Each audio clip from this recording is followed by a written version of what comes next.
ఇప్పుడు ప్రస్తుతం ఎక్కడున్నారు సాదిక్? ఆల్రెడీ డిన్నర్ అరేంజ్ చేశారని చెప్తున్నారు. సో డిప్యూటీ సీఎం బట్టి విక్రమార్క గారి ఇంటి దగ్గరికి వెళ్ళారా? కాదు అశోక్, ప్రధానంగా ప్రజాభవన్లో 3 ఉంటాయి.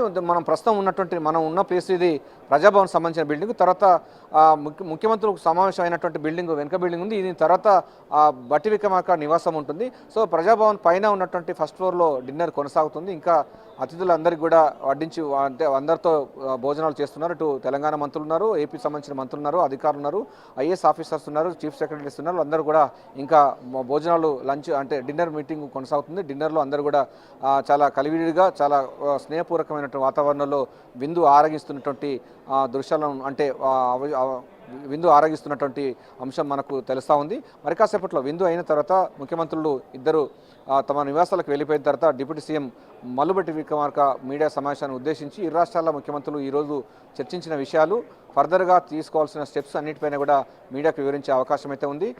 డిన్నర్ అయితే అరేంజ్ చేశారు ముఖ్యమంత్రి రేవంత్ రెడ్డి. అధికారులు అందరూ కూడా పాల్గొనడం జరిగింది. ఇరు రాష్ట్రాల ముఖ్యమంత్రులతో పాటుగా మిగతా సంబంధించినటువంటి తెలంగాణ వంటకాలన్నీ కూడా రుచి చూపించడం జరిగింది. తెలంగాణ టాప్ ఉన్నటువంటి బిర్యానీ లాంటి వాటి కూడా గుమ్మగుమ్మలు ఆడుతున్నటువంటి ఇక్కడ కూడా వస్తున్నటువంటి పరిస్థితి ఉంది. సో తెలంగాణ సంబంధించిన సాంప్రదాయాలకు నిదర్శనమైనటువంటి వంటకాలన్నీ కూడా అతిథులకైతే గౌరవ మర్యాదగా వారికి అరేంజ్ చేయడం అయితే జరిగింది. అశోక్, అంటే బేసిక్గా ఇవాళ జరిగిన మీటింగ్కి ఉన్న ఇంపార్టెన్స్ ఏంటనేది అందరికీ తెలుసు, మీకు కూడా తెలుసు. సో ఈ మీటింగ్లో డిస్కస్ చేసే అంశాలు 2 రాష్ట్రాల ప్రజా ప్రయోజనాలకు సంబంధించిన అంశాలు. సో ఈ నేపథ్యంలో బేసిక్గా అందరూ ఎక్స్పెక్ట్ చేసింది ఇటు రేవంత్ రెడ్డి అటు చంద్రబాబు నాయుడు ఇద్దరు కూడా పక్కపక్కన కూర్చుని దాని గురించిన మీటింగ్ సారాంశాన్ని ప్రజలకు చెప్పే ప్రయత్నం చేస్తారని ఎక్స్పెక్ట్ చేశారు అందరూ. కానీ ఎందుకు లాస్ట్ మినిట్లో ఎందుకు డ్రాప్ అయ్యారు? కేవలం డిప్యూటీ సీఎంల ఆధ్వర్యంలో మాత్రమే మీటింగ్ పెట్టాలని ఎందుకు నిర్ణయం తీసుకున్నారు?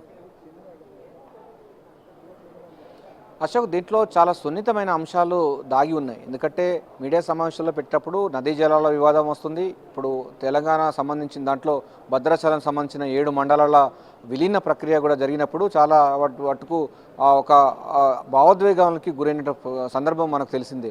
ఆర్డినెన్స్ రూపేణా అవి 7 మండలాలు సంబంధించింది ఏపీలో విలీనమైంది. దీనిపైన కూడా తెలంగాణ సమాజంలో కూడా చాలా వరకు కూడా ఆరోపణలు వచ్చిన సందర్భం ఉంది.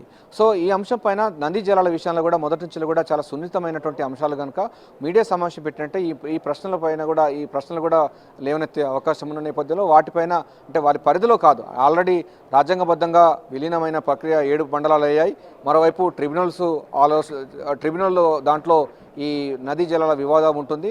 గత సంబంధించినటువంటి మరికొన్ని అంశాల్లో అంటే 2 రాష్ట్రాలకు సంబంధించినటువంటి క్యాపిటల్ సిటీ హైదరాబాద్ ఉన్నప్పుడు సెక్షన్ 80 కూడా వచ్చినటువంటి సందర్భం మనకు తెలిసిందే. వీటన్నిటిని కూడా చూసినట్టే కొన్ని సున్నితమైన అంశాలు ఉన్నాయి కనుక ఇరు రాష్ట్రాల ముఖ్యమంత్రులు కనుక మాట్లాడితే ఇవన్నీ కూడా ప్రశ్నలు ఉత్పన్నమయ్యే అవకాశం ఉన్న నేపథ్యంలో వాటిని ఇనిషియల్ స్టేజ్లోనే ఇప్పుడు చర్చలు ఉన్నాయి. ఇదొక స్నేహపూర్వక వాతావరణంలో కొనసాగించాలి. ఇరు రాష్ట్రాలకు సంబంధించిన భావోద్వేగాలు మరోసారి రెచ్చగొట్టకూడదు అన్నది ప్రధానమైనటువంటి ఉద్దేశంగా మనకు కనబడుతుంది. అందుకోసమే ముఖ్యమంత్రులు ఎవరు కూడా ఈ మీడియా సమావేశంలో పాల్గొనొద్దని నిర్ణయించుకోవడం జరిగింది.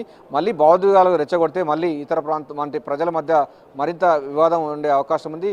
ప్రతిపక్షాలు కూడా దీన్ని అవకాశం తీసుకునే అవకాశం ఉంటుంది. సో 7 మండలాల విషయంలో కానీ, లేకపోతే సెక్షన్ 8 కానీ, లేకపోతే కృష్ణా నదీ జలాల వివాదం కానీ, గతంలో జరిగినటువంటి కొన్ని అనేక అంశాలు కూడా మళ్ళీ తెరపైకి వస్తే అది మళ్ళీ ఇనిషియల్ స్టేజ్లో ఉన్నటువంటి చర్చలు విఘాతం కలిగే అవకాశం ఉన్న నేపథ్యంలో వద్దని కూడా నిర్ణయించుకున్నట్టుగా అయితే మనకు సమాచారం అందింది. అందులో భాగంగానే డిప్యూటీ సీఎం బట్టి విక్రమార్క ఉప ముఖ్యమంత్రి ఆయన మీడియా సమావేశంలో మాట్లాడతారు. తర్వాత ఈరోజు జరిగినటువంటి చర్చల సారాంశాన్ని అన్నింటిని కూడా పూర్తి స్థాయిలో కూడా ప్రభుత్వం ఎందుకు చర్చలకు పిలిచింది, ఆ చర్చల యొక్క సారాంశం ఏంటిది, ఫర్దర్గా ముందుకు ఎట్టెళ్ళాలి, ఎప్పటిలోగా దీన్ని పరిష్కరించుకోవాలి, 9-10 షెడ్యూల్లో ఉన్నటువంటి పీడముడులు గత ప్రభుత్వాలు ఎందుకు చేయలేకపోయాయి, మేము ఇప్పుడు ఉండి అంటే ఈ ప్రభుత్వాలు ఏం చేయబోతున్నాయి, దానికి సంబంధించిన టాక్స్ ఏ విధంగా ఉన్నాయనేదానిపైన డిప్యూటీ సీఎం బట్టి విక్రమార్క అయితే మీడియా సమావేశంగా మాట్లాడే అవకాశం ఉంది. పూర్తి వివరాలు మరి కాసేపట్లో అందే అవకాశం అయితే ఉంది. అశోక్, అంటే ఇవాళ చాలా కీలకమైన అంశాలు ఉన్నప్పటికీ కొన్ని అంశాల గురించి మాత్రమే డిస్కస్ చేశారు అనేది మీరు ఇచ్చిన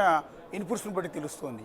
సో అంటే ఈ మీటింగ్లో పర్టికులర్గా మీరు చెప్తున్నట్టుగా భద్రాచలం 5 గ్రామాల అంశం కావచ్చు, స్థిరాస్తుల అంశం గురించి డిస్కస్ చేశాం. మరి నీళ్ల పంపకాలకు సంబంధించి కానీ, విద్యుత్ బకాయిల అంశాలకు సంబంధించి, ఇతర వాటాలకు సంబంధించిన అన్ని అంశాల గురించి డిస్కస్ చేయడానికి మళ్ళీ నెక్స్ట్ భేటీ ఉంటుందా?